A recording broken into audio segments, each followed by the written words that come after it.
It's Phil Lindemann with your Krystal 93 News at 4.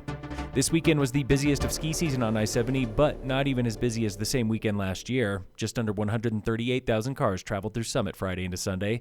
That was 1% more than the previous high mark from earlier this month, 6% fewer than the same time last year. Yesterday at noon was the busiest 24 hours on the corridor since the Friday of MLK weekend.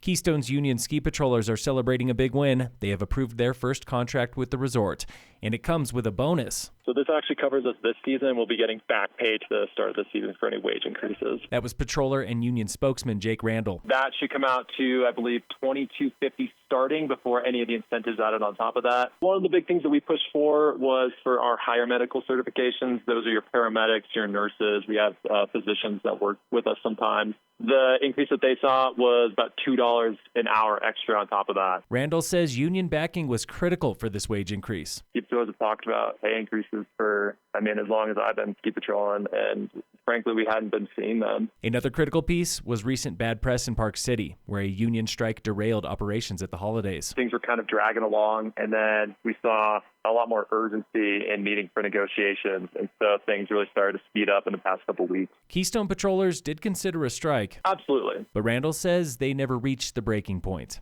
Keeping things professional is the most productive way to go about this, and we're trying to advocate for ourselves as being professionals. Up next here in Summit, it's a new contract for the Breck Patrollers Union, its third since forming in 2021. Their contract now expires end of this season. In sports, the Nuggets play the Pacers today at 5. And in local sports, the Summit High Alpine ski teams took third at the state championships in Aspen last week. Aspen won.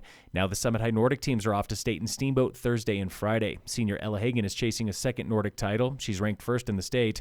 For the boys, Summit's Carter Nienkiewicz and Bryce Apito are ranked first and third. The boys team could easily clinch.